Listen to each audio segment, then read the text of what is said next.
So I'll start with this. A couple of years ago, an event planner called me because I was going to do a speaking event. And she called and she said, I'm really struggling with how to write about you on the little flyer.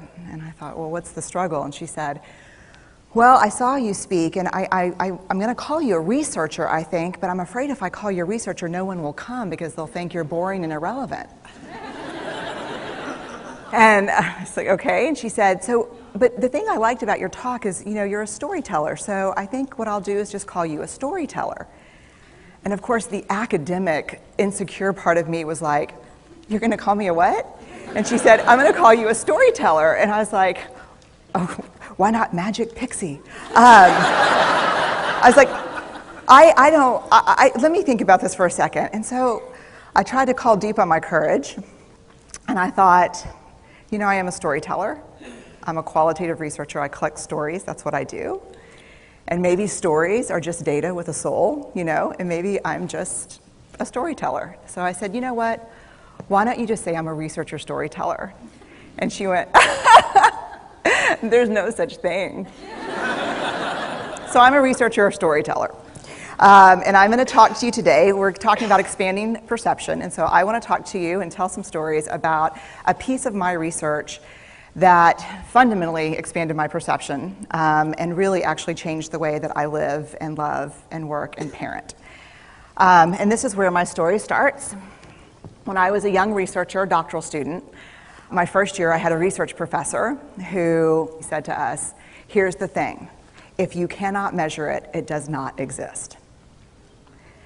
And I thought he was just sweet-talking me. I was like, really? And he's like, absolutely.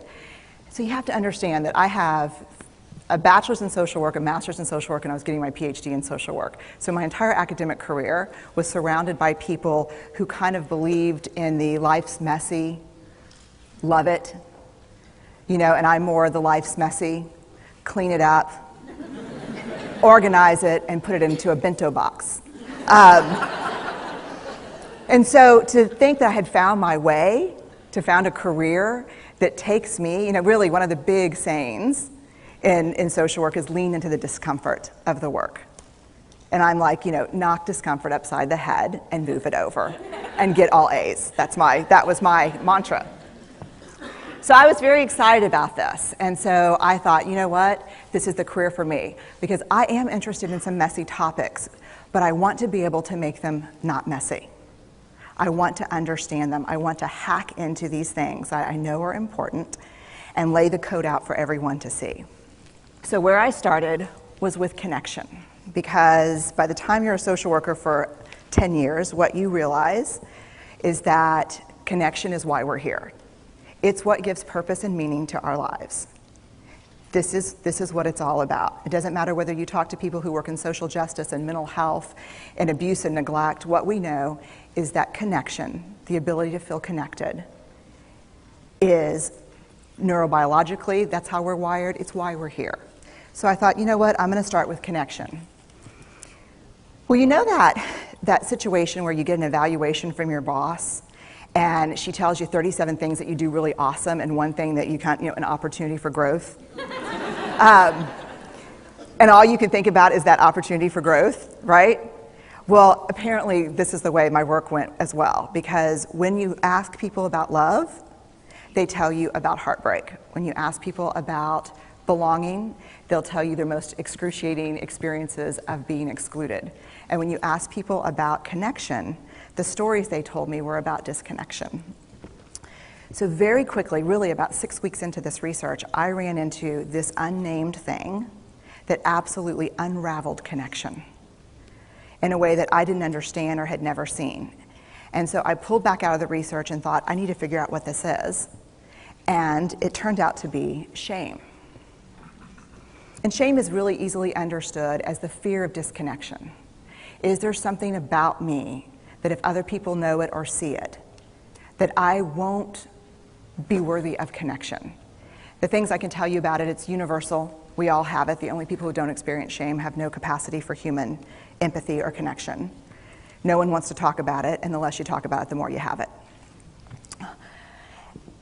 What underpinned this shame, this I'm not good enough, which we all know that feeling. I'm not blank enough. I'm not thin enough, rich enough, beautiful enough, smart enough, promoted enough. The thing that underpinned this was excruciating vulnerability. This idea of, in order for connection to happen, we have to allow ourselves to be seen, really seen. And you know how I feel about vulnerability. I hate vulnerability. And so I thought, this is my chance to beat it back with my measuring stick. I'm going in, I'm gonna figure this stuff out, I'm gonna spend a year, I'm gonna totally deconstruct shame, I'm gonna understand how vulnerability works, and I'm gonna outsmart it. So I was ready, and I was really excited. As you know, it's not gonna turn out well. You know this. So I could tell you a lot about shame, but I'd have to borrow everyone else's time. But here's what I can tell you that it boils down to. And this may be one of the most important things that I've ever learned in the decade of doing this research. My 1 year has turned into 6 years, thousands of stories, hundreds of long interviews, focus groups. At one point, people were sending me journal pages and sending me their stories, thousands of pieces of data. And 6 years. And I kind of got a handle on it. I kind of understood this is what shame is, this is how it works.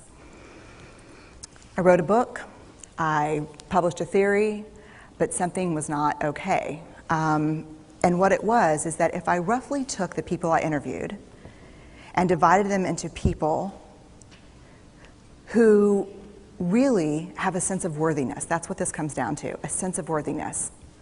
They have a strong sense of love and belonging. And folks who struggle for it, and folks who are always wondering if they're good enough. There was only one variable that separated the people who have a strong sense of love and belonging and the people who really struggle for it, and that was the people who have a strong sense of love and belonging believe they're worthy of love and belonging. That's it. They believe they're worthy. And to me, the hard part of the one thing that keeps us out of connection is our fear that we're not worthy of connection, was something that personally and professionally I felt like I needed to understand better. So what I did is I took all of the interviews where I saw worthiness, where I saw people living that way, and just looked at those. What do these people have in common? And I have a slight office supply addiction, but that's another talk. So I had a manila notebook, a manila folder, and I had a Sharpie, and I was like, what am I going to call this research? And the first words that came to my mind were wholehearted. These are kind of wholehearted people living from this deep sense of worthiness. So I wrote at the top of the manila folder, and I started looking at the data. In fact, I did it first in this in a 4-day, very intensive data analysis where I went back, pulled these interviews, pulled the stories, pulled the incidents. What's the theme? What's the pattern? My husband left town with the kids because I always go into this kind of Jackson Pollock crazy thing where I'm just like writing and going and kind of just in my researcher mode. And so here's what I found. What they had in common was a sense of courage. And I want to separate courage and bravery for you for a minute. Courage, the original definition of courage, when it first came into the English language, it's from the Latin word cur, meaning heart. And the original definition was to tell the story of who you are with your whole heart. And so these folks had, very simply, the courage to be imperfect. They had the compassion to be kind to themselves first and then to others, because as it turns out, we can't practice compassion with other people if we can't treat ourselves kindly.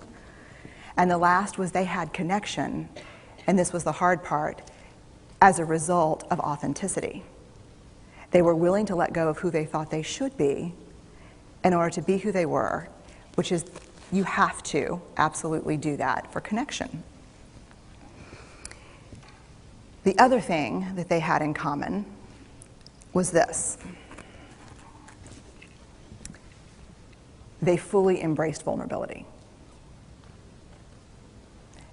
They believed that what made them vulnerable made them beautiful. They didn't talk about vulnerability being comfortable, nor did they really talk about it being excruciating, as I had heard earlier in the shame interviewing. They just talked about it being necessary. They talked about the willingness to say I love you first. The willingness to do something where there are no guarantees. The willingness to breathe through waiting for the doctor to call after your mammogram. The willing to invest in a relationship that may or may not work out. They thought this was fundamental. I personally thought it was betrayal. I could not believe I had pledged allegiance to research, where our job, the definition of research is to control and predict, to study phenomenon for the explicit reason to control and predict. And now my mission to control and predict had turned up the answer that the way to live is with vulnerability and to stop controlling and predicting. This led to a little breakdown, which actually looked more like this. And it did. It led to I call it a breakdown, my therapist calls it a spiritual awakening. Spiritual awakening sounds better than breakdown, but I assure you it was a breakdown. And I had to put my data away and go find a therapist. Let me tell you something. You know who you are when you call your friends and say, I think I need to see somebody. Do you have any recommendations? Because about 5 of my friends are like, woo, I wouldn't want to be your therapist. And I was like, what does that mean? And they're like, I'm just saying, don't bring your measuring stick. It's like, okay. So I found a therapist. My first meeting with her, Diana, I brought in my list of the way the wholehearted live. And I sat down, and she said, how are you? And I said, I'm great, I'm okay. And she said, what's going on? And I said, and this is a therapist who sees therapists, because we have to go to those because their BS meters are good. And so I said, here's the thing, I'm struggling. And she said, what's the struggle? And I said, well, I have a vulnerability issue, and I know that vulnerability is kind of the core of shame and fear and our struggle for worthiness, but it appears that it's also the birthplace of joy, of creativity, of belonging, of love, and I think I have a problem, and I need some help. And I said, but here's the thing, no family stuff, no childhood shit, I just need some strategies.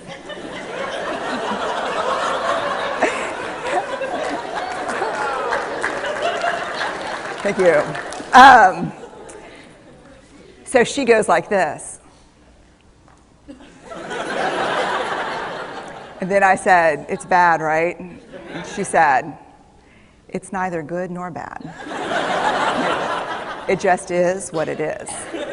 And I said, oh my God, this is gonna suck. And it did, and it didn't. And it took about a year. And you know how there are people that, like, when they realize that vulnerability and tenderness are important, that they kind of surrender and walk into it? A, that's not me. And B, I don't even hang out with people like that. For me, it was a year-long street fight. It was a slugfest. Vulnerability pushed, I pushed back. I lost the fight, but probably won my life back.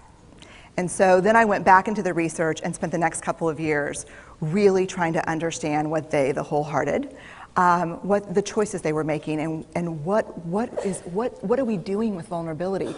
Why do we struggle with it so much? Am I alone in struggling with vulnerability? No. So this is what I learned. We numb vulnerability. When we're waiting for the call, it was funny, I sent something out on Twitter and on Facebook that says, how would you define vulnerability? What makes you feel vulnerable? And within an hour and a half, I had 150 responses. Because I wanted to know, what's out there. Having to ask my husband for help because I'm sick and we're newly married. initiating sex with my husband, initiating sex with my wife, being turned down, asking someone out, waiting for the doctor to call back, getting laid off, laying off people. This is the world we live in. We live in a vulnerable world.